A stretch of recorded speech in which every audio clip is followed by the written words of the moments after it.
है language and communication problems associated with motor disorders, sensory disorders, CNS dysfunctions, cognitive disorder. ठीक है, परेशानी कहाँ है? बोलने में या भाषा के इस्तेमाल में। और वजह कितने बताए जा रहे हैं? मोटर, सेंसरी जिसमें कि 7 सेंसर्स हो गए, कॉग्निटिव, सीएनएस कंट्रोल। ठीक है, परेशानी सिर्फ कम्युनिकेशन या लैंग्वेज में है। तो इसको इस तरह से समझते हैं। देखने के लिए भगवान ने हमें आंख दिया है, सुनने के लिए कान दिया, सूंघने के लिए नाक दिया, महसूस करने के लिए त्वचा दिया, बोलने के लिए क्या दिया? जीभ दिया, मुंह दिया। बोलने के लिए क्या दिया है बता? बोलने के लिए अगर जीभ दिया है, अगर बोलने के लिए जीभ दिया गया है, तो क्या आप उड़िया बोल सकते हैं? नहीं बोल सकते ना। नहीं। इसका मतलब बोलने के लिए सिर्फ जीभ से काम नहीं चलता है, कुछ और भी चाहिए। यहाँ अगर आप देखें तो कई बच्चे हैं जिनको कि डाउन सिंड्रोम, बड़े हंसते गाते बच्चे हैं, सब कुछ ठीक है, मुंह भी है, जीभ भी है, सब कुछ है, लेकिन फिर भी बात करने में परेशानी है उनको। तो परेशानी कहाँ है? इस तरह से अगर देखा जाए तो कोई एक खास अंग हमारे बोलने के लिए नहीं दिया गया है, कोई एक खास अंग हमारे बातचीत करने के लिए नहीं बनाया गया है। तो अगर हम पूरा फ्रेमवर्क देखते हैं बात करने का, बोलने का, तो कुछ इस तरह आता है।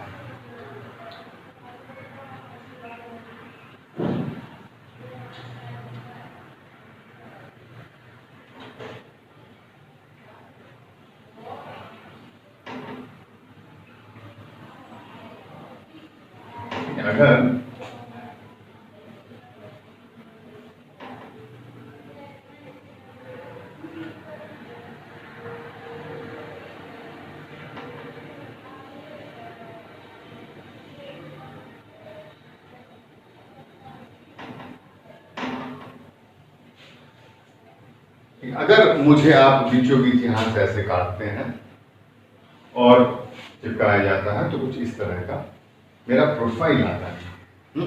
ये फ्रेम समझ में है आपको?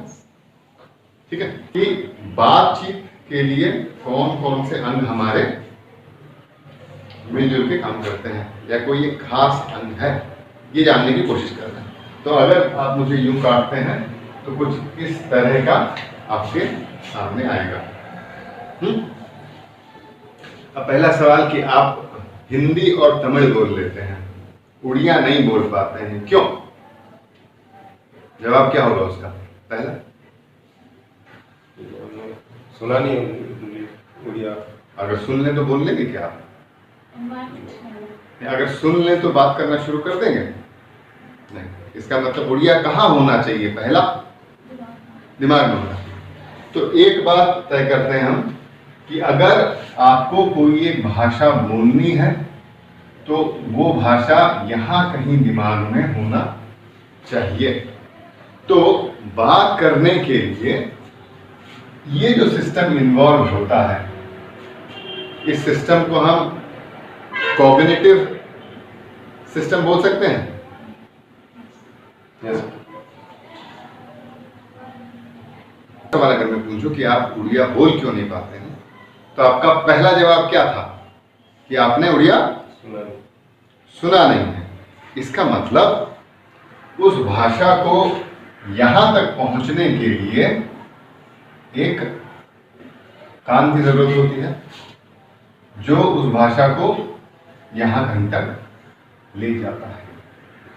तो बात करने के लिए जो दूसरा सिस्टम चाहिए या जिसका होना जरूरी है वो है ऑडिटरी सिस्टम।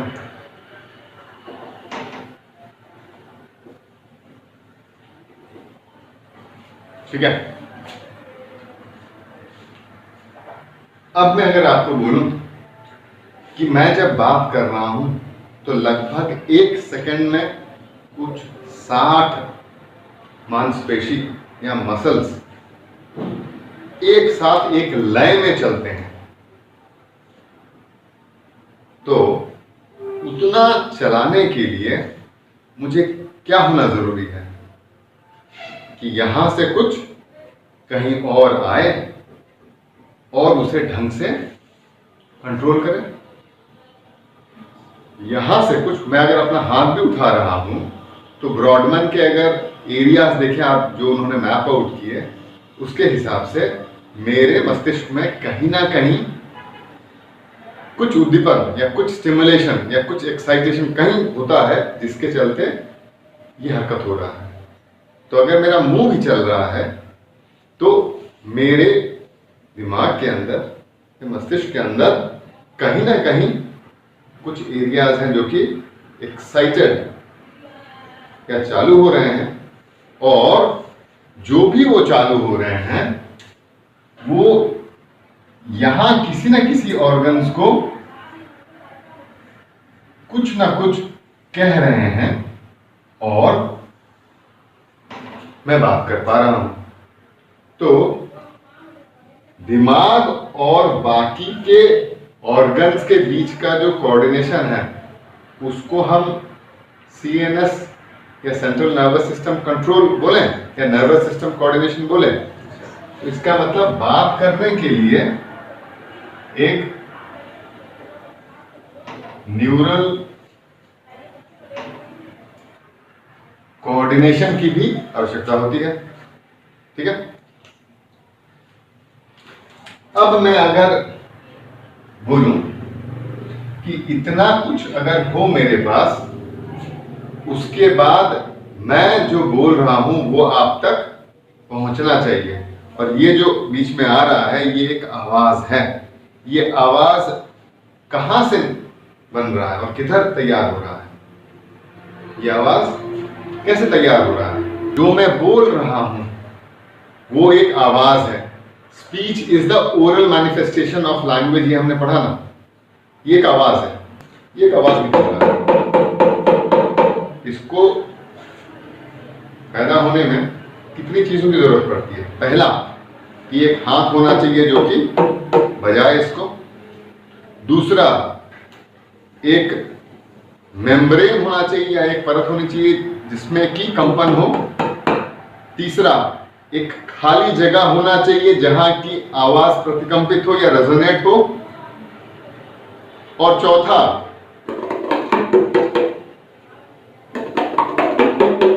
अगर मुझे सिर्फ एक डिम डिम डिम आवाज नहीं निकाल के आवाजों में कुछ परिवर्तन लाना है, तो दो कम से कम चीजें हो जो एक दूसरों के खिलाफ आए, जगह जगह उसे रोकें। इतनी चीजें तो चाहिए ही चाहिए। पहला, ताकत देने के लिए। दूसरा, कोई एक ऐसा चीज जो कि कंपित हो। तीसरा, ऐसा एक खाली जगह जहां की आवाज गूंजे, प्रतिकंपित हो।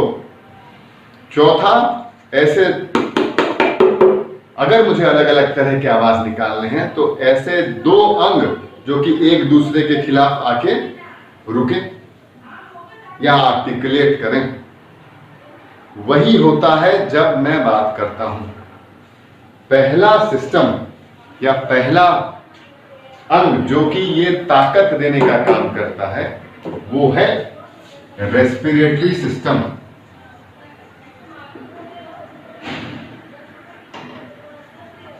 जब आप बात करते हैं तो क्या आप सांसों को अंदर लेते हैं या बाहर छोड़ते हैं? बाहर छोड़ते हैं। तो जाहिर सी बात है जो ये ताकत आती है वो यहां से बाहर की तरफ आने वाली हवा से दी जाती है, और इसका जिम्मेदार है रेस्पिरेटरी सिस्टम।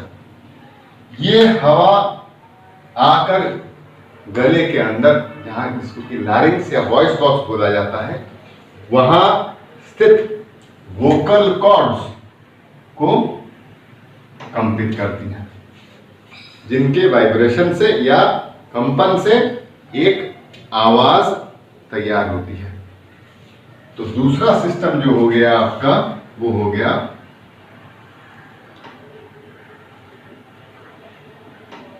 Phonatory system. ये आवाज यहां तैयार तो हो जाती है, पर उस आवाज में इतनी ताकत नहीं होती कि वो सुनाई दे। इसलिए इस कंपन को प्रतिकंपित किया जाना है या इस आवाज में गूंज लानी है। उस आवाज में गूंज लाने के लिए एक खाली जगह की जरूरत होती है। ताकत है, एक मेम्ब्रेन है, आवाज भी निकल रही है, पर इसे अगर सही मात्रा में बड़ा करना है तो एक खाली जगह की आवश्यकता होती है। ये जो खाली जगह है ये हमारे गले के अंदर का, नाक के अंदर का, जो खाली जगह है ये हमारे गले के अंदर का, नाक के अंदर का और मुंह के अंदर का खाली जगह है। तो ये रहा गले के अंदर का खाली जगह, ये नाक के अंदर का खाली जगह और ये रहा मुंह के अंदर का खाली जगह, यानी कि 3 खाली जगह। पहला फेरिंजियल, PHARYNGEAL कैविटी, दूसरा NASAL CAVITY कैविटी और तीसरा ORAL CAVITY। तो 3 खाली जगह हो गए। फेरिंजियल कैविटी, गले के अंदर का खाली जगह, ओरल कैविटी, मुंह के अंदर का खाली जगह, नेजल कैविटी, नाक के अंदर का खाली जगह। तो तीसरा सिस्टम जो ये 3 खाली जगहों को मिलके बनता है, इसे कहा जाता है रेजोनेटरी सिस्टम।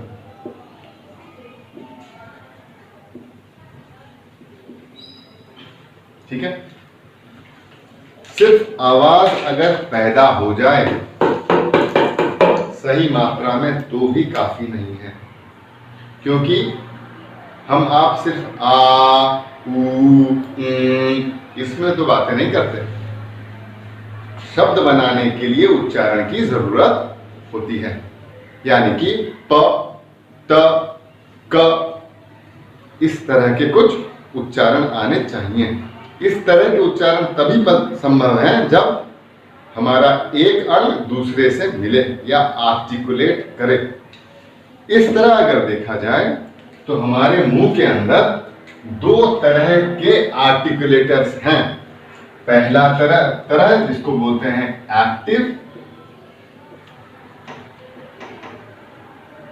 और दूसरा पैसिव। एक्टिव आर्टिकुलेटर्स और पैसिव, ये 2 तरह के आर्टिकुलेटर्स मिलके एक सिस्टम बनाते हैं जिसे कहा जाता है आर्टिकुलेटरी सिस्टम।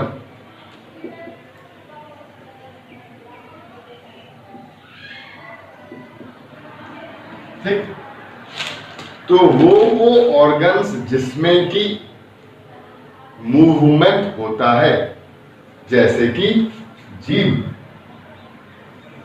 जैसे कि होंठ, निचला जबड़ा, जिसमें कि कंपन होता है या मूवमेंट होता है, उन्हें बोला जाता है ACTIVE, एक्टिव आर्टिकुलेटर्स। और ऐसे कई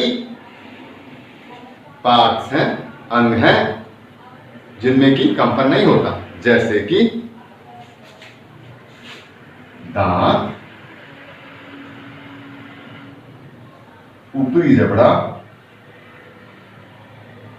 तालू या पैलेट, इनमें कोई कंपन नहीं होता, इसलिए इन्हें बोला जाता है पैसिव आर्टिकुलेटर।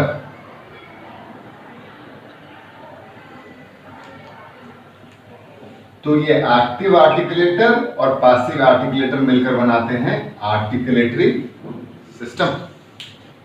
ठीक है।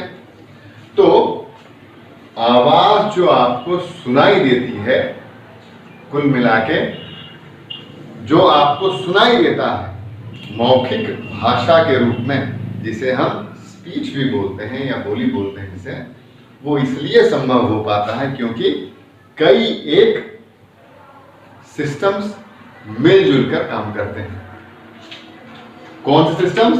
Cognitive system, auditory system, respiratory system, phonatory system, resonatory system articulatory system. अगर ये पूछा जाए क्या इन सिस्टम का मुख्य काम या क्या ये सिस्टम इन्हीं कामों के लिए बने हैं, तो आप पाएंगे कि नहीं। कई हैं जो कि जिंदगी भर मौन व्रत में काट देते हैं, है ना भाई। कई जैन मुनि हैं, मुनि शब्द आया ही वहां से कि वैसे कई लोग जो कि मौन हो जाते थे। तो भाई चुप भी आदमी जिंदगी काट दे तो भी ऐसा बुनियादी कोई फर्क नहीं पड़ जाता, ठीक। तो इन सिस्टम्स का काम क्या था?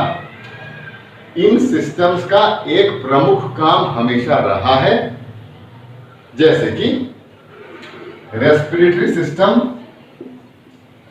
रेस्पिरेशन या सांस लेने के काम आता है। सबसे जल्दी आदमी मर जाएगा सांस लेना बंद कर दे 2 मिनट के लिए, तो वो अहम काम या उसका प्राइमरी फंक्शन है लाइफ सेविंग, ठीक। फोनेटरी सिस्टम, ये जो लैरिंक्स है इसका जो मुख्य काम है वो एक वाल्व का काम करता है। किसके किसके बीच वाल्व का काम करता है? जब मैं सांस लेता हूं और जब मैं खाना खाता हूं। आप कोशिश करें, सांस लेते हुए निगल सकते हैं क्या? संभव है? कोशिश करें, संभव नहीं। संभव इसलिए नहीं है क्योंकि एक आम रास्ता इस्तेमाल होता है दोनों के लिए, सांस लेने के वक्त हवा के लिए और निगलते वक्त खाना जाने के लिए। अगर मैं निगलते हुए सांस लेने की कोशिश करूं तो मेरा खाना फेफड़े में चले जाएगा और जानलेवा होगा। इसलिए एक वाल्व की या एक चेकपोस्ट की जरूरत है वहां। और ये फोनेटरी सिस्टम जिसमें कि लैरिंग्स है उस चेकपोस्ट का काम करता है। तो उसका प्राइमरी फंक्शन क्या है? लाइफ सेविंग है।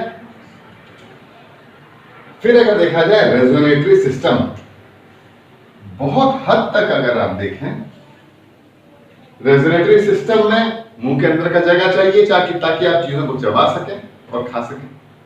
नाक के अंदर का जगह चाहिए ताकि आप हवा को सही मात्रा में ट्रीट आउट कर सकें, टेम्परेचर के लिए ट्रीट कर सकें, डस्ट वगैरह निकाल सकें, जर्म्स के लिए, ह्यूमिडिटी के लिए ट्रीट कर सकें। तो नाक के अंदर का जगह होता इसलिए है, मुंह के अंदर का जगह खाना खाने के लिए होता है और गले के अंदर का जगह खाना और सांस जाने का रास्ता है। तो ये 3 जगह भी प्राइमरीली है तो जिंदगी बचाने के लिए, लाइफ सेविंग है ये जगह, लेकिन इनका इस्तेमाल होता है बातचीत करने में। वैसे ही अगर आप आर्टिकुलेटरी सिस्टम को देखें तो ये आर्टिकुलेटरी सिस्टम का अपना मुख्य काम क्या होता है? मुख्य काम खाना खाना, ingestion which is essential for life. तो जिंदगी के लिए जरूरी है खाना खाया जाए और ढंग से खाया जाए, इसलिए ये पूरा सिस्टम है जो कि आर्टिकुलेटरी सिस्टम है। लेकिन हमने क्या किया? हमने इस्तेमाल किया इन सारे सिस्टम्स को किस चीज के लिए? बातचीत करने के लिए। भाषा अपने में जोड़ने वाली कड़ी है।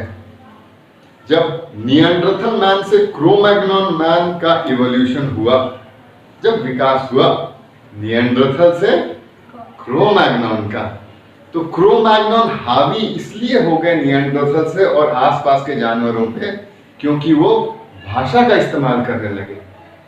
भाषा के माध्यम से वो लोगों को जोड़ने लगे, अपनी सोच को बेहतर तरीके से बोल पाए, इसलिए वो बड़ा गुट बना गए। और बड़ा गुट बना के हाथी जो कि कई गुना बलवान है उसे हरा गए, चीता जो कि कई गुना फुर्तीला है उसे हरा गए। इसलिए आप देखें कि इंसानी विकास में जो चीज सबसे अहम भूमिका निभाती है वो है मौखिक भाषा या भाषा और उसकी देन। अभी अगर मैं हिंदी और अंग्रेजी ना जानूं तो क्या आप यहां बैठेंगे? सवाल ही नहीं पैदा होगा। इसका मतलब आपको मुझे जोड़ने वाली कड़ी भाषा ही है। इसलिए भाषा अहम है, पर जिंदगी के लिए नहीं, विकास के लिए। इसलिए मैंने बताया कि मौन व्रत में भी रह सकते हैं। और जिंदगी के लिए जो जो सिस्टम्स जरूरी है उनका इस्तेमाल कर लिया जाता है भाषा बोलने के लिए। इसलिए स्पीच को प्राइमरी नहीं ओवरलेड फंक्शन बोला गया है।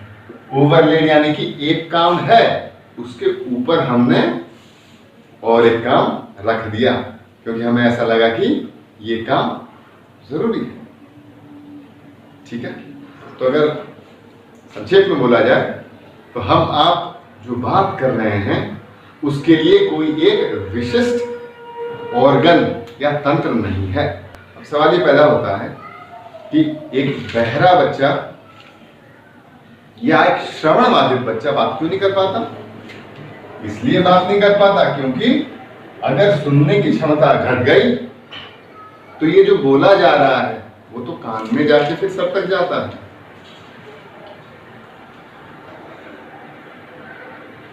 सुनने की क्षमता अगर घट गई तो जो बोला जा रहा है वो सब तक नहीं जाएगा। नहीं जाएगा तो सीखा नहीं जाएगा, सीखा नहीं जाएगा तो फिर बोला नहीं जाएगा। इस वजह से तो ऑडिटरी सिस्टम में अगर खराबी हुई, श्रवण शक्ति अगर कम हुआ तो बोलने पे असर होगा। समझ गए? उदाहरण क्या हो गया? डेफ, ठीक है, या हियरिंग लॉस। 25 डेसिबल के नीचे बड़ों में अगर सुनने में कमी हो तो काफी होता है रोजमर्रे के कामकाज में असर डालने के लिए। बच्चों में 15 डेसिबल्स गुडमान का क्लासिफिकेशन है के नीचे अगर हो तो मिनिमल हियरिंग लॉस बोल देते हैं, यानी कि 15 से 25 के बीच का जो सुनने का कमी है उसे मिनिमल हियरिंग लॉस बोला जाता है। तो इतनी कमी भी हो जाए अगर तो भी परेशानी हो जाती है। दूसरा सिस्टम अगर आप देखें कि भाई हमने कई चीजें इजाद कर दी, ऐसा बोला जाता है कि अगले 10 साल में मार्स तक जाने वाला जो स्पेसशिप होगा या जो ट्रिप होगा वो काफी सस्ता हो जाएगा। लेकिन अभी तक तो हमने ऐसा एक कंप्यूटर नहीं बनाया जो कि आप सुबह उसे पूछेंगे और चेन्नई में बारिश हो गई, उमस हो गया थोड़ा, इसके आगे का डायलॉग आप बोल सकते हैं? बिल्कुल बोल सकते हैं अगर बातचीत में है, लेकिन वो कंप्यूटर नहीं बोल पाए। रियल टाइम रिस्पॉन्स देना इतना आसान नहीं जो कि 3 साल का बच्चा दे दे। यानी कि एक मायने में अगर आप देखें कि आज का जो कंप्यूटर चिप है वो एक 3 साल के बुद्धिमत्ता के सामने भी नहीं टिक पाता। जहां तक बातचीत की बात आए तो जब भी कॉग्निटिव सिस्टम या जिसे मापने का एक ढंग आईक्यू है उसमें कमी दिखती है, जहां भी मेंटल रिटार्डेशन का कंपोनेंट आता है या इंटेलेक्चुअल डिसेबिलिटी का कंपोनेंट आता है, आईक्यू घटे तो बोलने की क्षमता पे असर आ जाएगा। इसलिए मैं पूछ रहा था कि माइल्ड रिटार्डेशन में जो डाउन सिंड्रोम के बच्चे आते हैं उनमें भी परेशानी क्यों आ जाती है? क्योंकि बाकी सब तो लगभग ठीक होता है, परेशानी यही आ जाती है कि भाषा को प्रोसेस करने के लिए जो क्षमता की आवश्यकता है वो काफी ज्यादा है। तो कोई भी बुद्धिमत्ता में कमी भाषा में त्रुटि के हिसाब से सामने आएगा ही आएगा। ठीक है, तो कॉग्निटिव सिस्टम में अगर कोई इंपायरमेंट या आईक्यू में कोई कमी अगर आ जाए तो बोलने में परेशानी होती है। इसका उदाहरण है चाइल्ड विद इंटेलेक्चुअल डिसेबिलिटी। ठीक, अब सब कुछ ठीक है, बुद्धिमत्ता भी ठीक है बच्चे की, सुनने की क्षमता भी ठीक है बच्चे की, फिर भी मुंह भी ठीक है, चबा लेता है, सांस भी ले लेता है, गला भी ठीक है। फिर भी यहां कुछ ऐसे बच्चे आते हैं जो बात करें तो स्पष्ट नहीं होता। उदाहरण दे सकते हो उन बच्चों का नाम? बच्चे आते हैं, चलने में भी कठिनाई होती है, थोड़ी बात करने में परेशानी आती है। चिल्ड्रन विद सेरेब्रल पॉल्सी, है ना? स्टूडेंट है। हाँ, एक स्टूडेंट भी है जो कि हमारी डिप्लोमा बीएड में डिप्लोमा में स्टूडेंट है, लेकिन सब कुछ ठीक है, परसों क्लास लेते समझते भी हैं, लेकिन बात करते वक्त अटकती है। क्या परेशानी होता है? यही सिस्टम यहां और इन अंगों के बीच का तारतम्य या कोऑर्डिनेशन है। सो ये जो न्यूरल इनकोऑर्डिनेशन है वो अगर आ जाए तो बातचीत में परेशानी हो जाएगी। सेरिब्रल पॉल्सी में ये परेशानी होती है। तो उदाहरण हो गया सेरिब्रल पॉल्सी, ठीक है। तो न्यूरल इनकोऑर्डिनेशन हो तो सेरिब्रल पॉल्सी जैसी एक चीज हो सकती है। अप्राक्सिया जैसा भी एक चीज हो सकता है, जिसमें कि आप जब खाना खा रहे हैं और कुछ अटक जाए तो आप निकाल तो सकते हैं, लेकिन अगर आपको कोई बोले कि ठीक है चलो आप पापा बोल दो, तो आप पापा पापा के लिए अपने होंठ नहीं हिला सकते। तो वॉलंटरी मोटर कंट्रोल में परेशानी हो जाती है। तो सेरिब्रल पॉल्सी और अप्राक्सिया,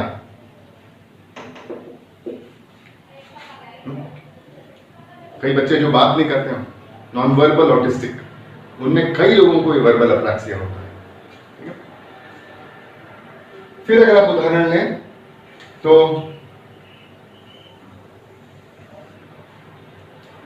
कई बच्चे हैं वही सेरिब्रल पॉल्सी, ऐसा लगता है जैसे कि सांस खत्म हो जा रही है उनकी, या जब वो बात कर रहे हैं तो बड़ा धीमा बात कर रहे हैं। वो इसलिए क्योंकि वो काफी हवा बाहर नहीं फेंक पाते और एक नियंत्रण में नहीं फेंक पाते, जिससे कि आवाज की तीव्रता बनी रहे। तो आवाज ऐसा लगेगा कि निचोड़ दिया जा रहा है, अचानक बड़ा हो गया, अचानक घट गया। तो रेस्पिरेटरी सिस्टम से कोऑर्डिनेशन इश्यूज आपने देखा। Cleft of lip and palate, कई बच्चों के होंठ कटे रहते हैं, है ना। ऐसा माना जाता है कि ग्रहण के चलते, ऐसी पुरानी मान्यता है। बच्चों के होंठ कट जाते हैं, इस तरह होंठ कटे हुए रहते हैं जन्म से, वो अंदर तक जाता है। और होता क्या है, ये जो ओरल कैविटी या मुंह के अंदर का जगह है और ये नाक के अंदर का जगह है, इसके बीच का जो विभाजन है, जो पार्टीशन है, वो हट जाता है। इसलिए जब वो मुंह से बोलते हैं तो ऐसा लगता है जैसे कि नाक से आवाज आ रही है। जैसे कि मैं अगर आ बोलूं और बोलूं, दोनों में फर्क है। पर अगर मैं आ, इसका मतलब मैं जान के अपने सॉफ्ट पैलेट को पीछे कर लिया ताकि आवाज नाक से और मुंह से दोनों से निकले। लेकिन तरीके से आ के लिए तो आवाज आ ही होनी चाहिए, ठीक। तो अगर cleft of lip and palate हो जाए तो फोनेटरी सिस्टम में फर्क मिट जाता है और ओरल रेजोनेंस खराब हो जाता है, ठीक। तो उदाहरण क्या हो गया, फोनेटरी सिस्टम, ये रेजोनेटरी सिस्टम का CLEFT, cleft of lip and phonatory system. अगर आप देखें तो कई लोगों को पैरालिटिक अटैक आता है, जिसके चलते एक तरफ टेढ़ा हो जाता है। फेशियल टॉर्चर में पैरालिसिस होता है जिसमें कि कान खराब हो जाए। तो हमारे गले को जो एक नर्व जाता है या लारिंग्स को जो एक नर्व जाता है उसे हम वेगस भी बोलते हैं। 10वां क्रेनियल नर्व है, सबसे लंबा भी है। अगर वो अफेक्टेड हो जाए तो ये जो कंपन हो रहा है गले के अंदर, दोनों वोकल फोल्ड्स, उसमें से ये कमजोर हो जाता है। तो सिर्फ ये यहाँ तक जाएगा और बीच में हवा से निकल आएगी। तो अगर वोकल कॉर्ड पैरालिसिस हो जाए तो आवाज कमजोर हो जाएगी और आवाज का वो गुण नहीं रहेगा, हार्श, होर्स या ब्रीदी वॉइस हो जाएगा। इस बात पर निर्भर करता है कि पैरालिसिस किस तरह का है। तो वोकल कॉर्ड पैरालिसिस एक उदाहरण आप ले सकते हैं फोनेटरी सिस्टम के खराब होने का। आर्टिकुलेटरी सिस्टम, अगर कोई पैरालिसिस हो जाए या अगर जीभ बड़ा या छोटा हो जाए या अगर नियंत्रण सही ना रहे सेरेब्रल पॉल्सी में जैसा होता है, तो दो आर्टिकुलेटर्स को जिस तरह पास आना चाहिए, मान लीजिए प के लिए एक ढंग से दोनों होठों को बंद होना चाहिए, वो बंद नहीं होंगे, तेजी से हो जाएंगे या धीरे हो जाएंगे। क के लिए मेरा जीभ का सिर्फ पिछला हिस्सा उठ के ताड़ू के पिछले हिस्से को जाना चाहिए व्हीलर साउंड्स के लिए, वो भी इतने समय के अंदर, तो क जैसा सुनाई देगा। अगर न्यूरल कोऑर्डिनेशन में प्रॉब्लम हो या पैरालिसिस हो तो आर्टिकुलेटरी सिस्टम्स को भी असर करता है, तो आर्टिकुलेटरी एरर्स देखे जाएंगे या उच्चारण संबंधित गलतियां देखी जाएंगी। तो इस तरह आपने देखा कि कैसे कई एक सिस्टम्स मिलके एक बात करने के सही ढंग को सामने लाते हैं और उनमें से किसी एक के खराब हो जाने पर बात जैसे सुनाई देनी चाहिए वैसे सुनाई नहीं देती। चूंकि कई एक ऑर्गन मिलके बातचीत को बाहर निकलने में मदद करते हैं, इसलिए स्पीच को एक ओवरलेड फंक्शन बोला जाता है। ठीक है, थैंक यू।